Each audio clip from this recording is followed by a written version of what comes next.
And we are picking up, as I said, in First Thessalonians chapter 3, which we began. Those of you who were with us last week, we began chapter 3. We're going to review. All of you we're not with us anyway. And we just sort of skimmed over a little bit of that. So,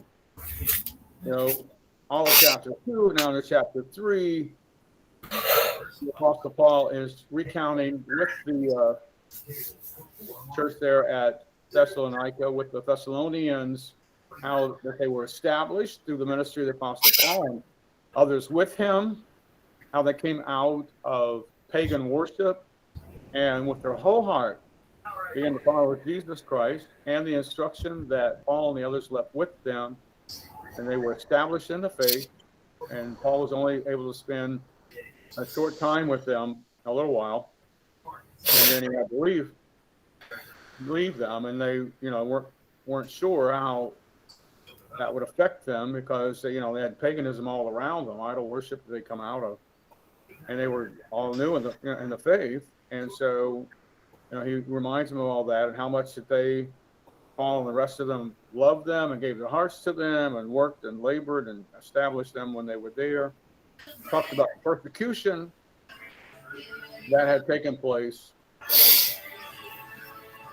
and recounts the persecution that was at Jerusalem, first of all, and the churches, the beginning of the church there, and how persecution came to them, and primarily from their own countrymen, primarily from Jewish leaders and individuals that were religious but didn't have a relationship with God. And then that persecution also followed the gospel wherever it went, including where they were here at Thessalonica. There were those who persecuted them and brought all kind of pushback against them and so forth. And so he recounts all of that with them. But I want to mention again to you before we get into chapter 3, verse 18, therefore we wanted to come to you, we want to come back and help establish you in the faith, even I, Paul, time and again, there were several times, but Satan hindered us. And we took note last week, Satan does hinder us at times. And he has the power to do that, although God is greater. And in the end, of course, we will prevail. We are more than conquerors through Jesus Christ. And wherever the gospel is hindered anyway, in the end, God's church will overcome through the power of God's Spirit in the name of Jesus. But there are times where Satan is allowed to hinder for a little while and prevent things and resist things. And then it's time for those in the faith just to dig in harder and to keep pushing forward and to have faith. And eventually, the answer comes, doesn't it? And victory comes, because there's always victory. There's always victory, but it's not always instantaneous. How many know that? It's not always instantaneous. Sometimes you got to just keep pushing forward as a church body or as an individual, as far as that goes in our personal lives, where there is resistance. The enemy hinders us, and it can be, it can seem really hopeless. And Paul says there were several times where Satan really did stop them for a time. But I just want to add, that was not a permanent situation. That was going to change. And he says, we haven't got to you yet, but we will come. We are coming. But things keep coming up, roadblocks. And, Satan has done that. But the victory, is coming. So let's jump into chapter 3 then. If no one has I should ask this question. Does anyone have a question or a comment right at the moment concerning what we've already discussed before we move on?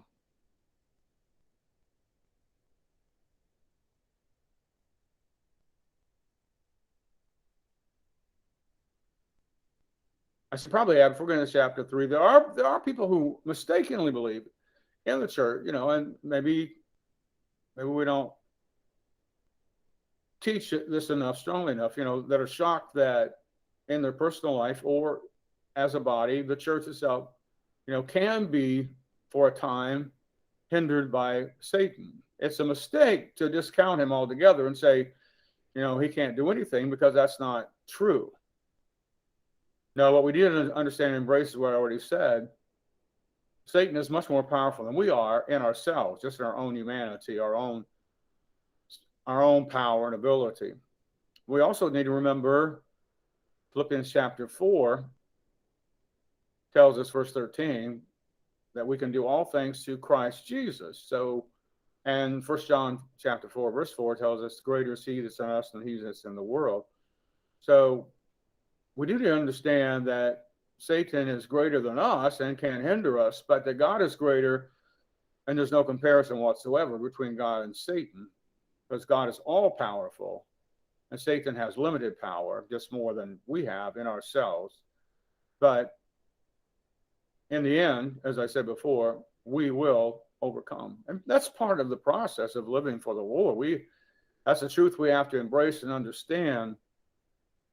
One aspect of faith is persevering and moving forward and not giving up, but continuing in faith. Because faith that we continue in will bring about the result of victory. All right, so let's get into chapter 3 then. Again, which we began last time at this brief, just a little overview, and so we'll get into it more this time. Verse 1, therefore, when we could no longer endure it, so we couldn't stand it any longer, not knowing, what he's talking about is not knowing how you're doing.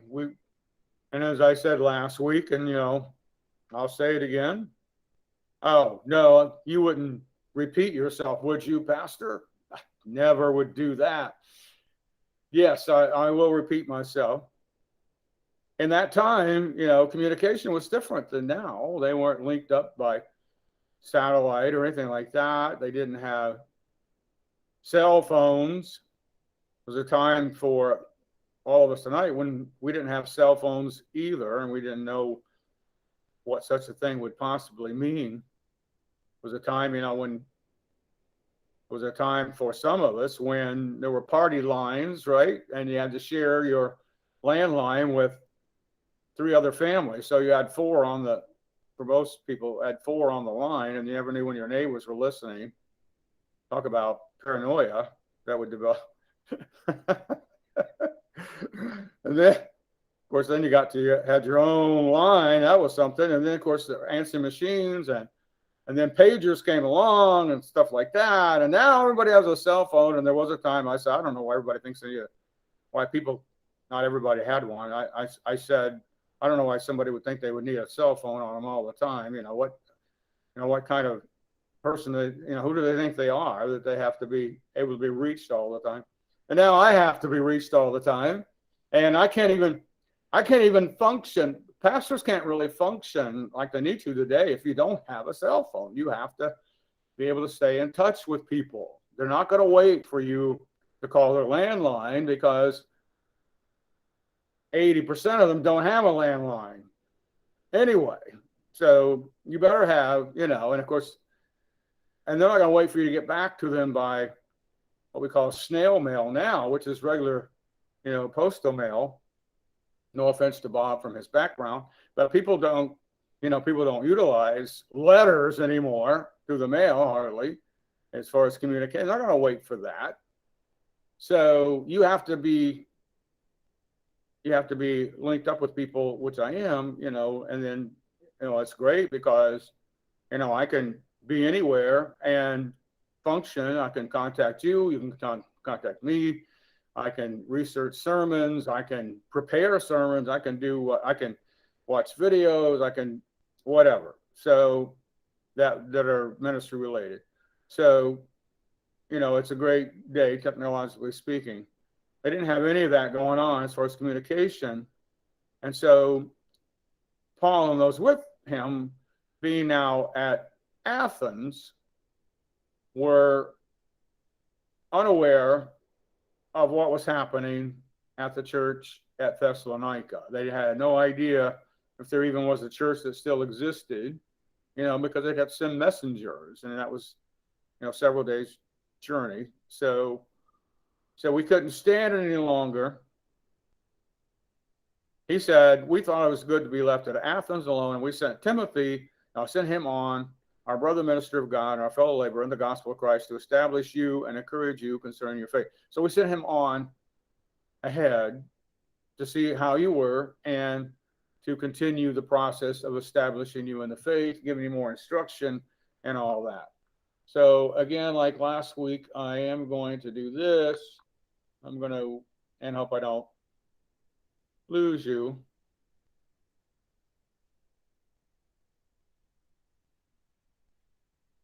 And that is to show you the map again.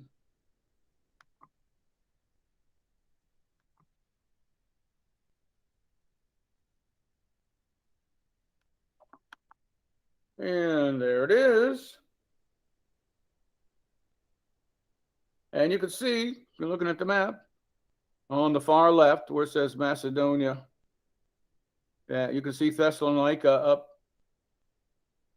right under where it says Macedonia. And then Athens is all the way down farther, as you can see on the right. And that's quite a difference there. So Paul's going to remain at Athens, and he sends Timothy back to the church there at Thessalonica, to give you an idea of what he's talking about.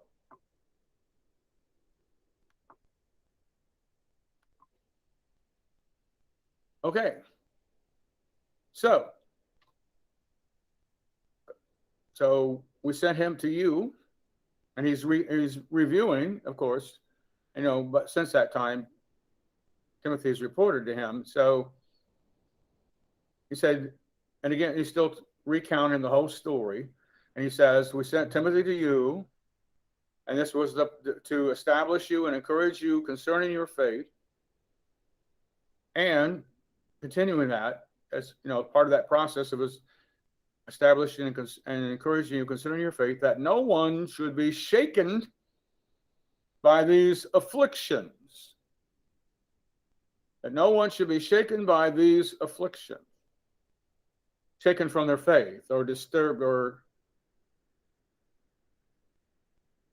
separated from their faith. And that's a good word, shaken, because there are things that happen when persecution comes, when things happen in our lives that Satan brings against us, or just things happen in our lives just because it does shake our world, right? It can rock our world. That's the way we'd put it. And so we can become disturbed, we can become discouraged, and it can cause some people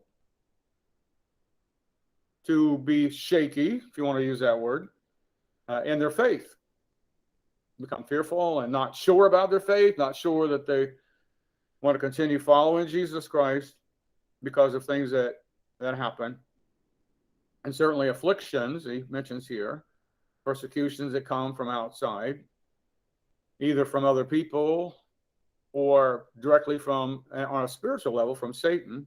And Satan does use other people against us. How many know that's true? I mean, he's certainly can influence other people to afflict us through a variety of ways.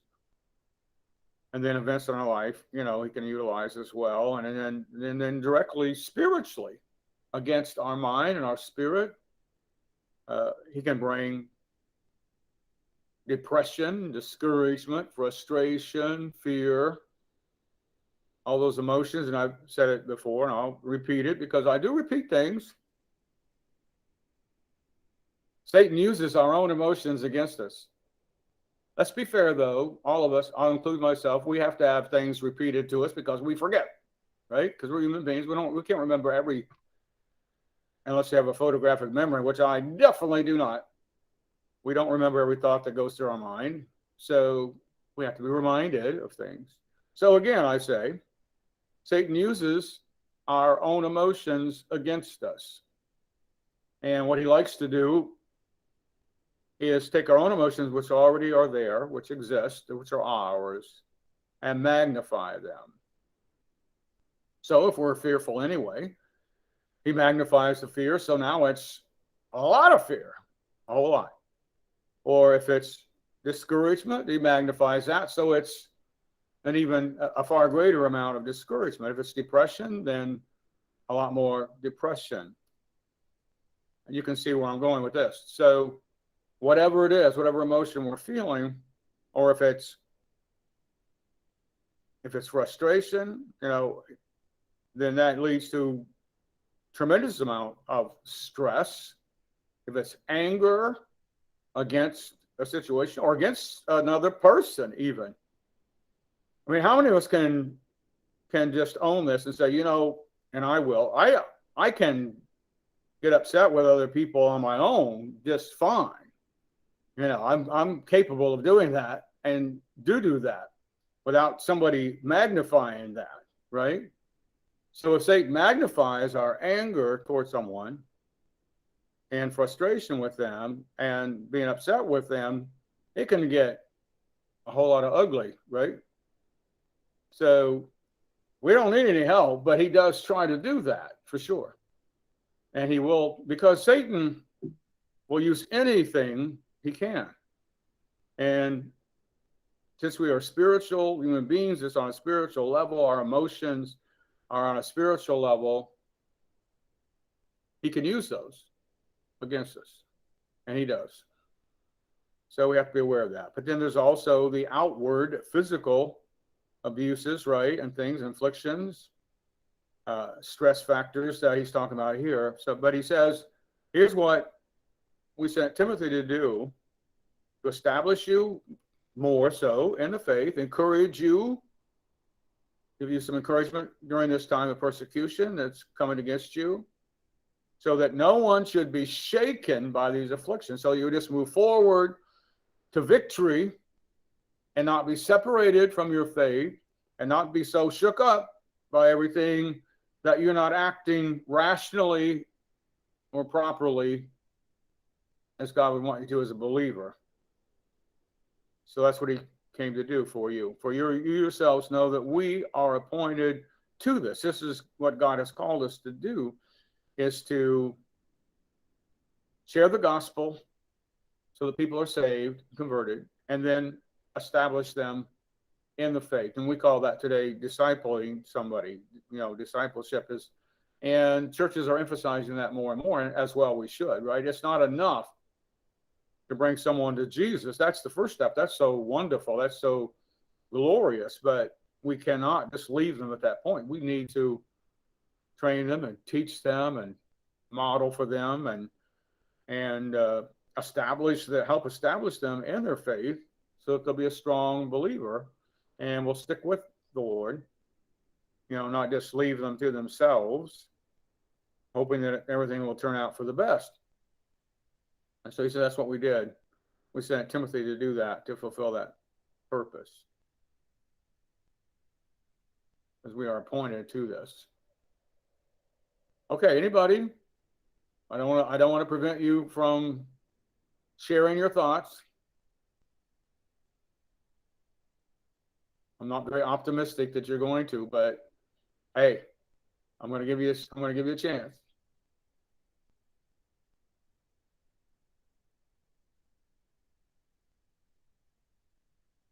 Going once, going twice. Sold. What an auction now. Okay. Verse 5. For this reason, verse 4. For in fact, we told you before, when we were with you, it's not something we didn't tell you. We told you from the beginning, when we were with you, that we would suffer tribulation just as it happened, and you know. We told you to be aware this is what would happen.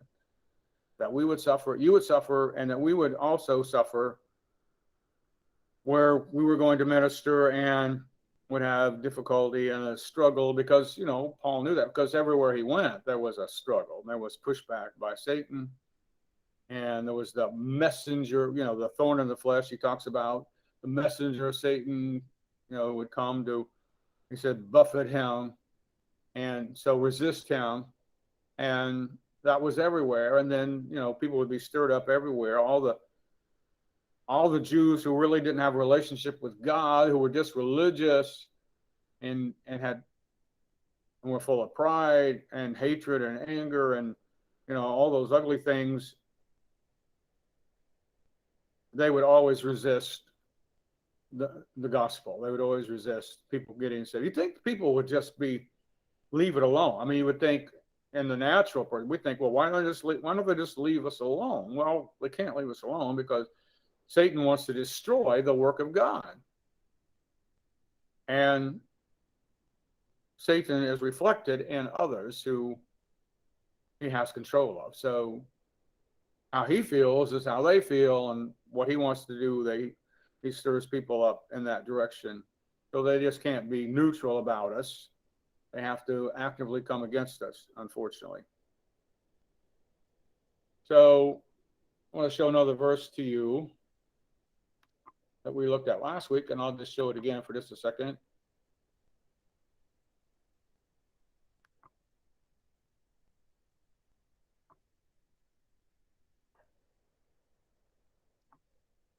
And that is this, 2 Timothy 3:12.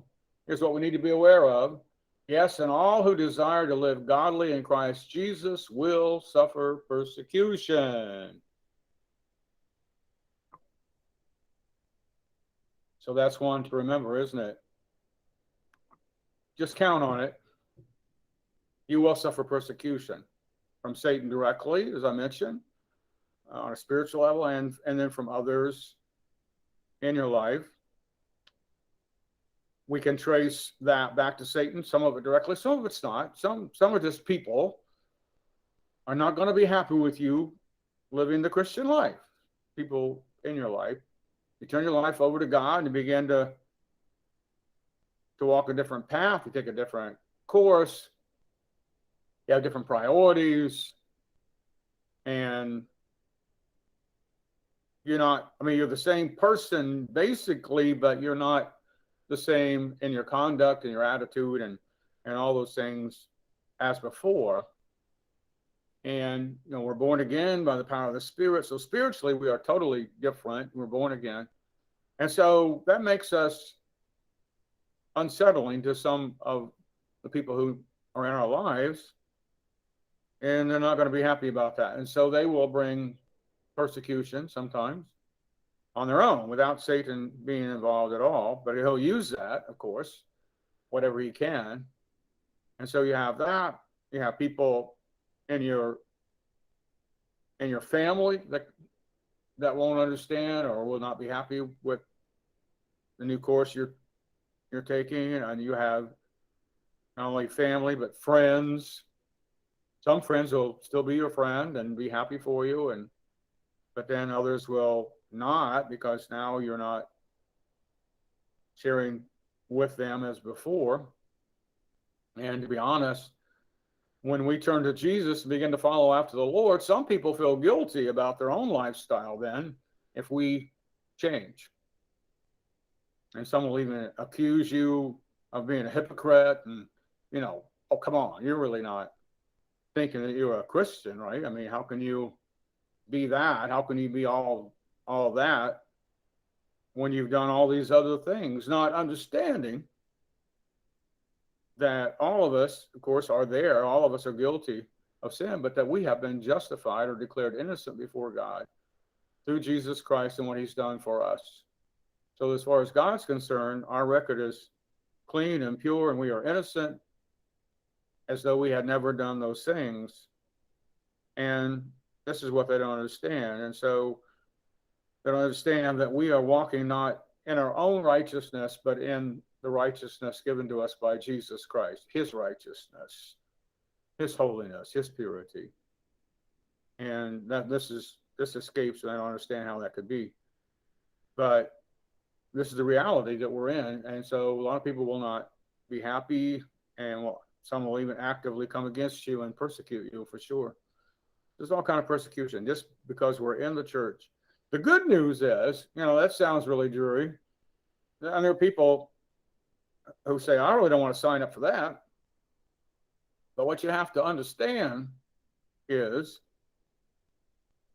it's like this. If I can give you an example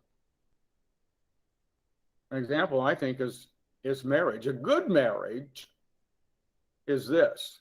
Let's don't kid ourselves. Married to somebody has its issues, right? The other person is a human being and they have issues, and you're going to have to deal with those. How many know that's true? Everybody has issues. And so there's all that. And then we could say, well, I don't want to deal with another person the rest of my life and their issues. But in a good marriage where two people love each other like they should, the good from that, the joy that comes from that relationship, the good times, great times that you share, so far exceed those negative things that you say, no question, I'm glad, that I'm in this, this is a wonderful thing that God has given us, in spite of the negative things, because the good is so good that the negative is not nearly as bad as the good is good. And so it's a fair deal. It's like, yeah, I'll do that because it's worth it. And that's the way it is with following Jesus Christ also. We count the cost. The Bible says count the cost. We'll count the cost. Yeah, you're signing up for persecution, for tribulation, for afflictions, for just because you're a Christian. Is it worth it? Yes, because the benefits so far outweigh the downside. Far outweigh the positives, are so much greater than the negative. The Apostle Paul put it this way, and we studied it together, but I'm going to read it to you. He says it this way.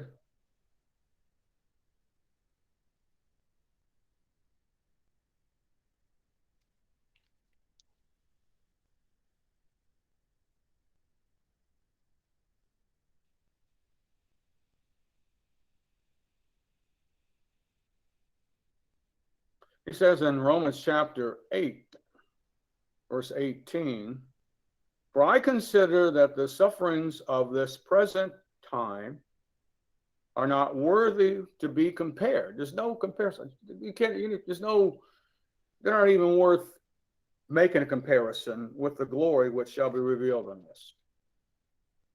That's what he says.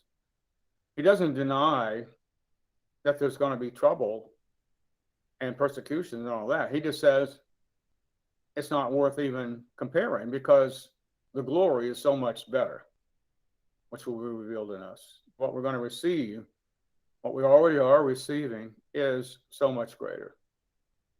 And so people should count the cost, just be ready for it. We're going to go through stuff. But what we have in Jesus Christ is so much greater. The joy he gives, the peace, all that, the benefits, the blessings, is just so much greater that it can't even be compared if we allow God to really move in our lives. Okay. So suffer tribulation just has happened, and All right, we're getting ready to go into verse 5. Anybody have a question or a comment you want to make?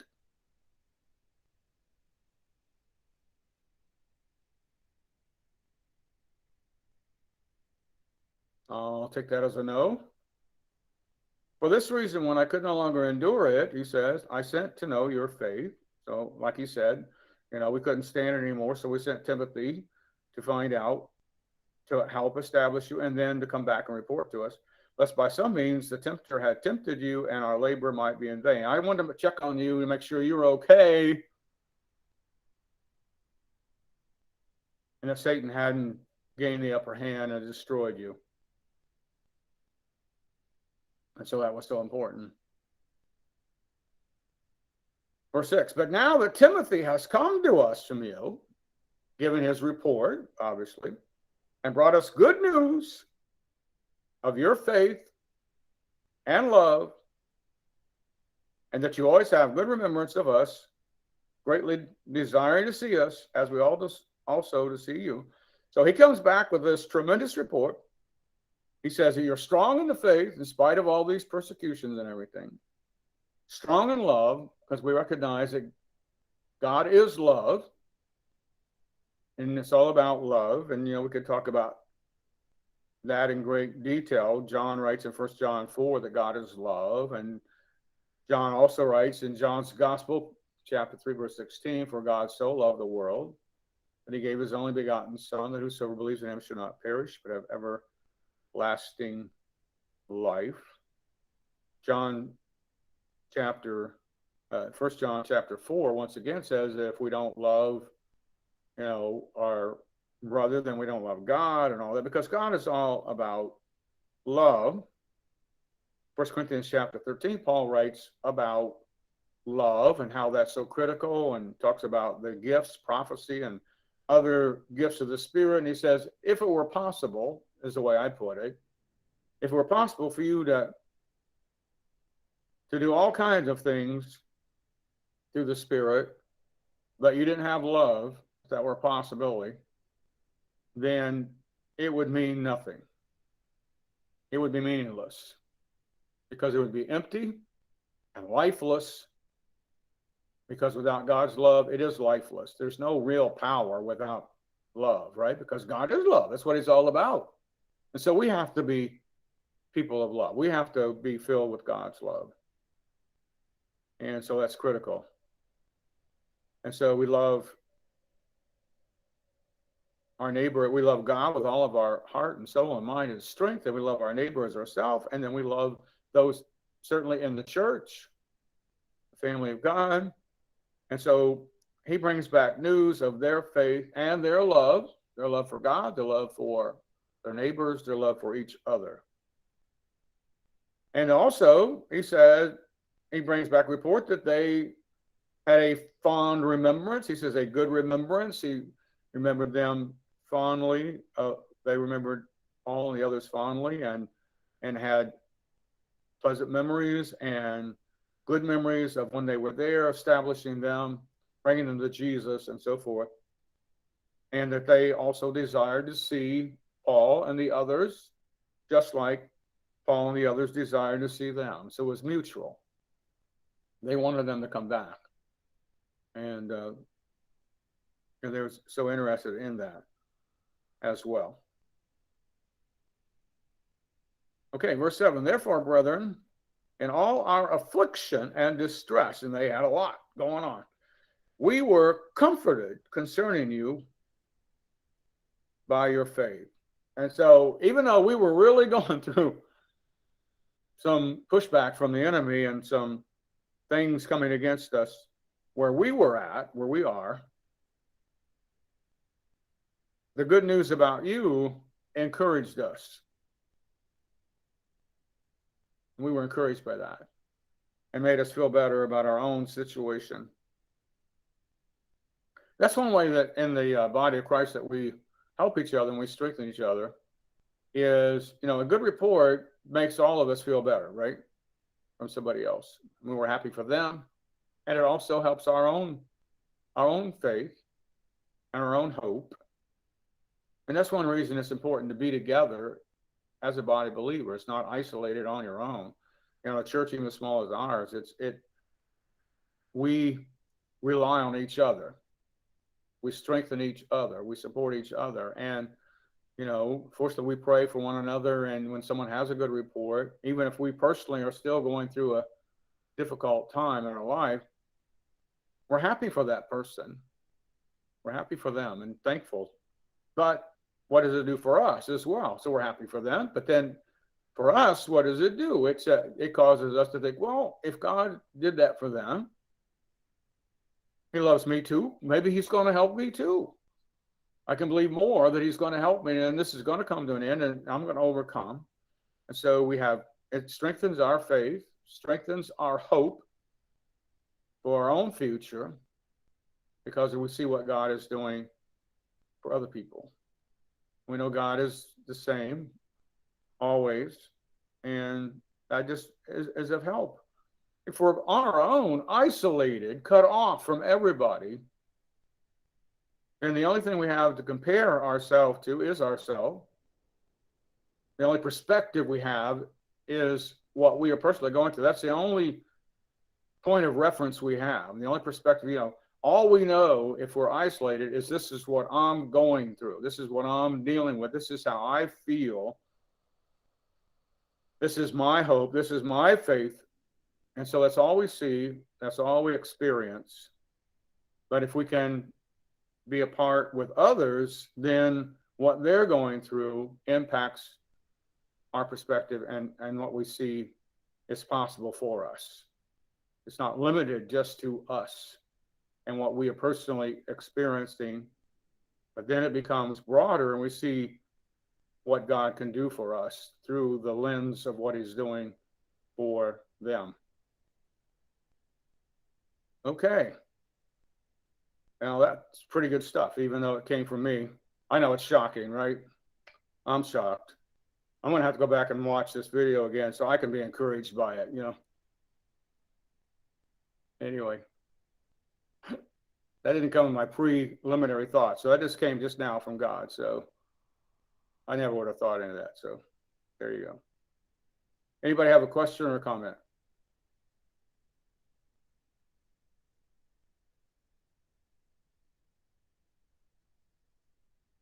Yeah. Okay. That's very profound. All that you're saying is very profound. Maybe what you're thinking is profound. Let's see if I can read your thoughts. I don't think so. No, not working. It's not one of the gifts of the Spirit I have. So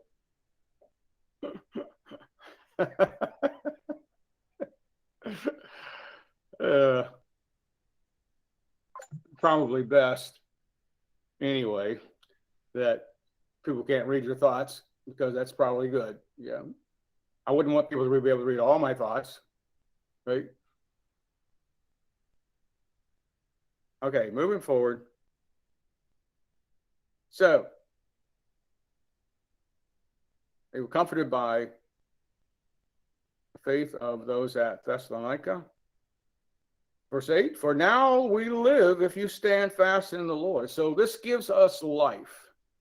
This is what we live for. This is what strengthens us. This is what makes life worth living. This is what he's saying. In spite of all these things coming against us, persecution and so forth, which saps the life out of us, figuratively speaking, now we're encouraged. And so this gives us a new sense of living. This gives us a sense of well-being, to where now we feel what you experience when you feel alive. We feel excitement, we're thrilled, we feel hope, we have peace, we have satisfaction, we have joy because of what this report says about you. So we are renewed from this report.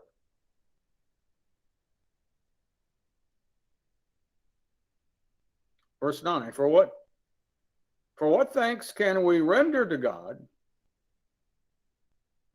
for you, for all the joy with which we rejoice for your sake before our God, night and day, praying exceedingly that we may see your face and perfect what is lacking in your faith. So what possible thanks can we give? It's just amazing, what it does for us. And we're praying, want you to know that we are praying night and day for you. And that also that we can see your face, or come and see you again, as we have desired to do and intended to do and attempted to do, but have been hindered by Satan, by all these persecutions and things that have come against us.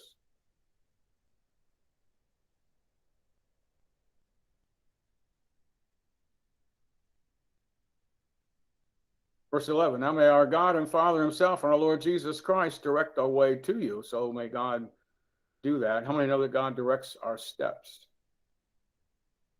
And may the Lord make you increase and abound in love to one another and to all, just as we do to you.